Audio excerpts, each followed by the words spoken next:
ఏది అయినా ట్రై చెయ్యి ఆచి చికెన్ మసాలా. ఆచి చికెన్ మసాలా. సమంత విషయంలో మాట్లాడినా, ఏ విషయంలో మాట్లాడినా ఎప్పుడు మీ భాష పార్టీకి తలనొప్పిగానే ఉంది, పార్టీకి తలనొప్పి తెచ్చేటువంటి విధంగానే ఉంది, పార్టీకి నష్టదాయకంగానే ఉంది, పార్టీకి నష్టం కొని తెచ్చేటువంటి విధంగానే ఉన్నది. కాబట్టి ఈ భాష మాట్లాడుతున్న ఈ యాక్టివిటీ ఉన్నటువంటి వ్యక్తులపైన పార్టీ పిసిసి ప్రెసిడెంట్ గారు కానీ ఏఐసిసి కానీ కఠినమైనటువంటి నిర్ణయాలు తీసుకోవాలనేటువంటి ఒక ఆలోచనతో మేము ఈరోజు మాట్లాడటం జరిగింది. రాష్ట్ర అధినేత సీఎం నిర్ణయాన్ని తప్పుపట్టడం అంటే, ఈ నిర్ణయాన్ని తప్పుపడుతున్నటువంటి వ్యక్తులు, నిర్ణయాన్ని వ్యతిరేకిస్తున్నటువంటి వ్యక్తులు ఈ పార్టీలో ఉండే నైతిక అర్హత లేదనేటువంటి ఒక అభిప్రాయాన్ని కూడా మేము రావటం జరిగింది. అంటే చెట్టు కింద ఉండి చెట్టు కొమ్మనే నరుక్కునేటువంటి ఒక వైఖరి, దుర్మార్గమైనటువంటి వైఖరి, ఇది ప్రతిపక్షాలకు గొంతునిచ్చే వైఖరిగా మేము భావిస్తా ఉన్నాం. కొండ సురేఖ గారు క్రమశిక్షణ సంఘం ఇచ్చినటువంటి నోటీసుకు, షోకాజుకు సమాధానం ఇస్తూ నాకు సంబంధం లేదన్న, నీకు సంబంధం లేదన్నప్పుడు నీ బిడ్డ మాట్లాడిన మాటల్ని ఎందుకు ఖండించలేదు?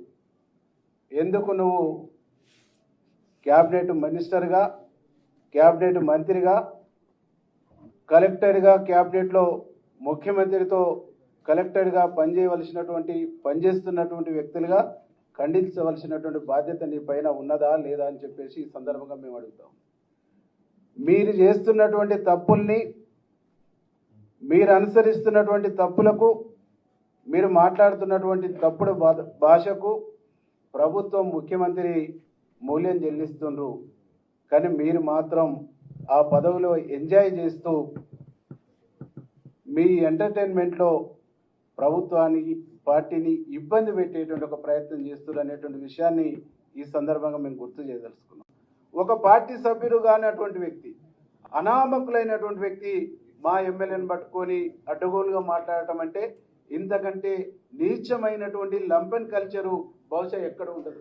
ఒక రాజకీయ కుటుంబం అనుకున్నప్పుడు రాజకీయ విలువల్ని పాటించాలి, రాజకీయ పద్ధతులను పాటించాలి, రాజకీయ గౌరవాన్ని కాపాడుకోవాలి. కానీ ఒక లంపెన్లాగా, తాగుబోతుల్లాగా బజార్లకు వచ్చి మాట్లాడడం అంటేనే అది బజార్ కల్చరు, బజార్ సంస్కృతి అయితే తప్ప Congress party culture, Congress party సంస్కృతి కాదు అని చెప్పేసి ఈ సందర్భంగా మేము గుర్తు చేస్తాం. వితిన్ల పార్టీలనే కొన్ని గుంట నక్కలనే ఒకటి రెండు, ఆ గుంట నక్కలు ఎన్నుకుంటే దుకాణం నడిపించాలి.